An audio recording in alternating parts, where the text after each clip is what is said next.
Good morning, students.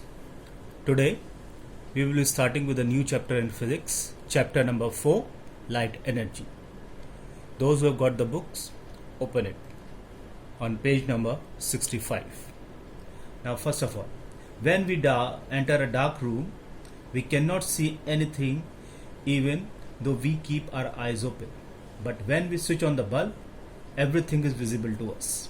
We are able to see the objects around us because the light falls onto them, and after falling onto them they bounces back, they reflect back to our eyes after striking their surfaces.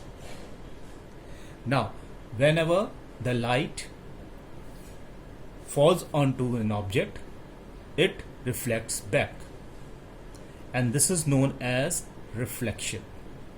So the process of sending back the light rays which fall onto the surface of an object is called reflection of light. As you can see into the figure, a torch is there. This is a source of light. The light is falling onto the mirror, and after it falls onto the mirror, it gets reflected back. The light which falls onto the mirror, this is known as incoming light or the incident light. And after reflection, the light is known as a reflected light.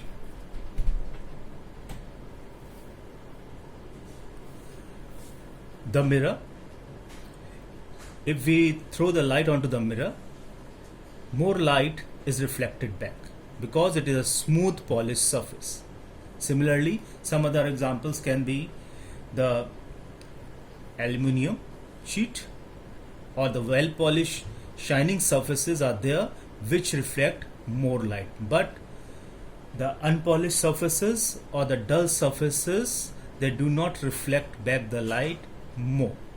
For example, a shining silver color mirror reflect back almost all the light that falls onto it. On the other hand, a chair or a table have a dull surface. It does not reflect back all the amount of light that falls onto it. A black surface reflects almost no light. If we throw the light onto the black surfaces, it will not reflect any of the light. Whereas if there is a white color surface is there, if you throw the light onto that, some of the light will be thrown back, while if you throw a light onto the mirror, it will reflect most of the light back. Now, according to the reflection, there are two types of reflections are there. Number one is a regular reflection and another one is a irregular reflection. Now, first of all, we will see the regular reflection. The polished, shiny and smooth surfaces, as for example mirror, metal objects, stainless steel and still water, reflect the light in a regular way, in a particular pattern. This phenomena is known as regular reflection. As you can see it in this figure, if you throw some light onto the surface, suppose this is a mirror, and if you are throwing the light onto this mirror, the light will be reflected back in a similar or in a definite pattern. All the rays are reflecting back in parallel to each other. This type of a reflection is known as regular reflection. The second one is irregular reflection. The unpolished, dull or rough surfaces, as for example paper, table, wall, they reflect the light in irregular way, and this type of reflection is known as irregular reflection. As you can see in the second figure, when the light rays are falling onto the rough surface, suppose this is a wall and light is falling onto this rough surface, one ray is going like this, another ray is going like this. It is not in a similar pattern. Whereas in regular reflection, when the rays are reflected back, they are parallel to each other. Whereas in irregular reflection, when the rays are reflected back, they are not in parallel pattern. So this type of a reflection is known as irregular reflection. So what are the difference between regular and irregular reflection? Regular reflection always takes place from the polished or smooth surfaces, whereas in irregular reflection takes place from unpolished, dull and rough surface. Second difference is, after reflection, the reflected rays in regular reflection are parallel to each other and in the same direction, whereas in irregular reflection the reflected rays are not in the same or are not parallel to each other. Now we will discuss about the terms related to reflection. Number one is the incident ray. Whenever a ray of light falls onto the reflecting surface, suppose this is a reflecting surface, let's say this is a mirror, and the light is falling onto this mirror. This ray that is falling onto the mirror, this is known as incident ray. In this case, AO is my incident ray. The second term is point of incidence. The point at which the incident ray strikes the reflecting surface is known as point of incidence. AO is my incident ray.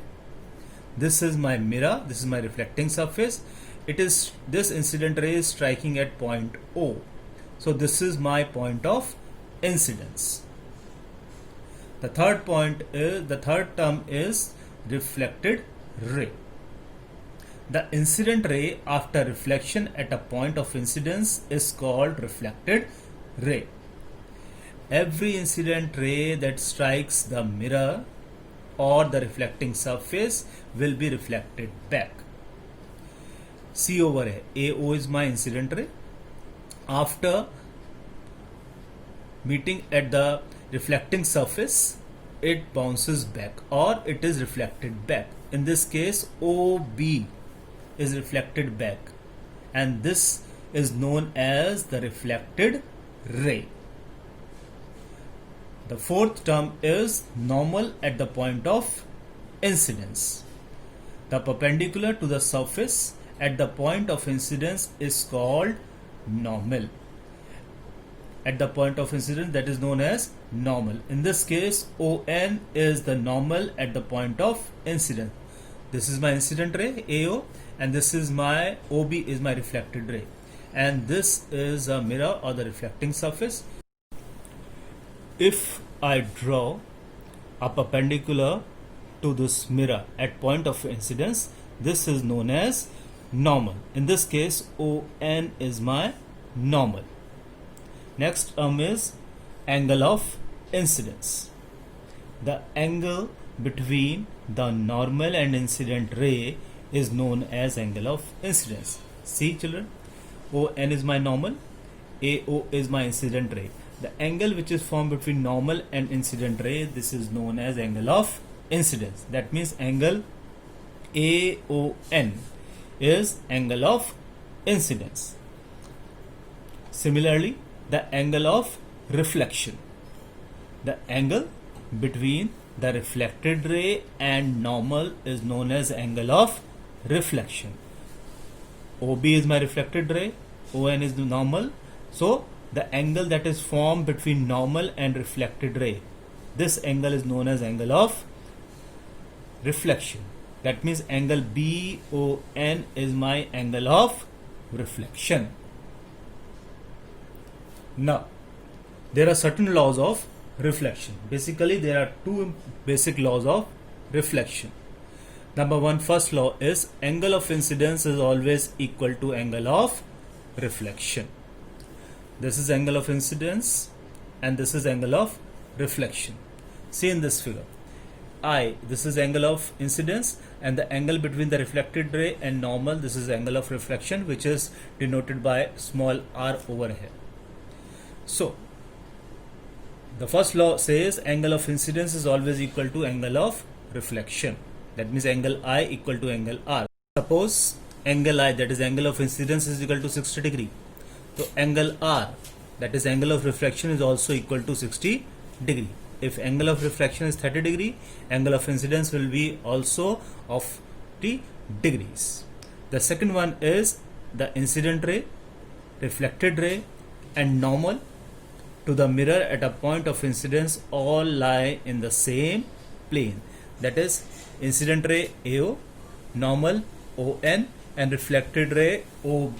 They are always in the same plane. No one is over here. They are always on the same side. They are always in the same plane. So these are the two laws of reflection. Number one, angle of incidence is always equal to angle of reflection.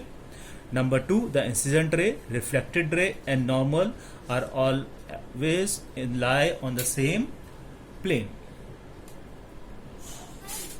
Okay students, read the chapters very carefully.